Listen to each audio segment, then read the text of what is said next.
सलाम, नमस्ते, सत श्री अकाल। मैं हूं रजा और आप देख रहे हैं रजा ग्राफी की मिडिल ईस्ट स्पेशल रिपोर्ट। मुसीबत में फंस गया ईरान। सीरिया में जबरदस्त एयर स्ट्राइक इजराइल ने किया। मिडिल ईस्ट में असली आतंक इजराइल ने मचाया हुआ है, लेकिन दुनिया खामोश है। मेरे दोस्तों, इजराइल ने सीरिया के ऊपर एयर स्ट्राइक किया, ईरान की पोजीशन को निशाना बनाया और इसमें इस हमले में ईरान के एक बड़े कमांडर की मौत हो गई है। ईरान के लिए ये सबसे बड़ा झटका है मेरे दोस्तों। उधर यूके, फ्रांस, जर्मनी, यूरोप के 3 देश ईरान पर बड़ी पाबंदी लगाने की प्लानिंग कर रहे हैं। तीनों देशों का इल्ज़ाम यह है कि ये रूस को, यानी ईरान रूस को हथियार दे रहा है, जिसके चलते हुए उस बहाने से ईरान पर बड़ी पाबंदी लगाने की तैयारी चल रही है। उधर एक पॉजिटिव खबर यह है, अज़रबैजान और ईरान के बीच रिश्ते बहुत तल्ख हो चुके थे पिछले 1.5 से 2 महीने के अंदर, लेकिन ईरान के विदेश मंत्री, तस्वीरों में आप देख रहे हैं, अज़रबैजान की राजधानी बाकू के लिए रवाना हो चुके हैं। कहा जा रहा है कि दोनों देशों के बीच बातचीत के जरिए तमाम मामलों को हल किया जाएगा। इसी तरह से तुर्की और इजिप्ट ने भी नॉर्मलाइजेशन कर लिया है। सालों बाद एक दूसरे के यहाँ अपने अपने एम्बेसडर अपॉइंट कर दिए हैं। अब खबर वो जिसकी सबसे ज़्यादा आपको ललक है।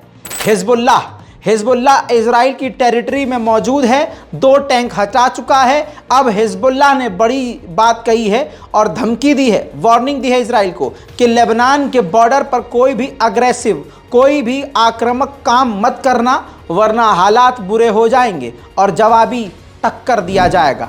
यूएन का दोगलापन भी आज आपको एक बार फिर से देखने को मिल रहा है।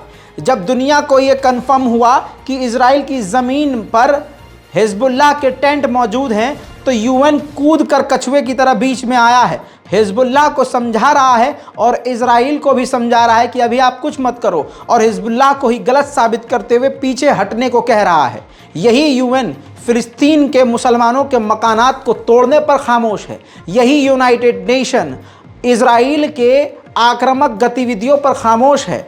यही यूएन जो फिलिस्तीनियों के मकान को तोड़कर यहूदियों को वहां बसाया जा रहा है उस पर खामोश है। अफ्रीका के कई सारे देश हैं, उसमें से एक देश है जिसका नाम है लाइबेरिया। लाइबेरिया के प्रेसिडेंट इजराइल पहुंचे हैं, इजराइल के साथ हाथ मिलाया है और जेरूशलम में अपनी एम्बेसी खोलने का वादा किया है। अब दिल दुखाने वाली खबर जान लीजिए।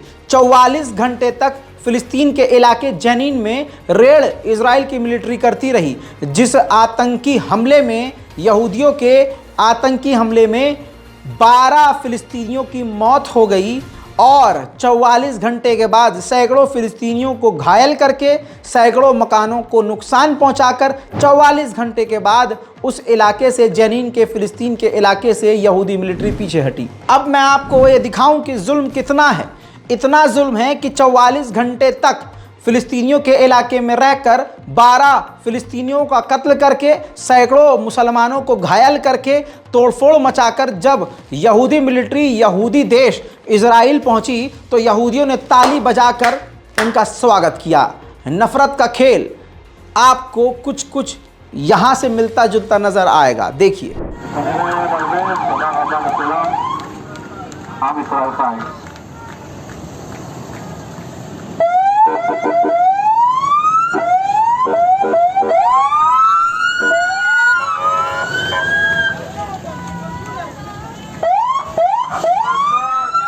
איפה יש דבר כזה? איפה יש דבר כזה?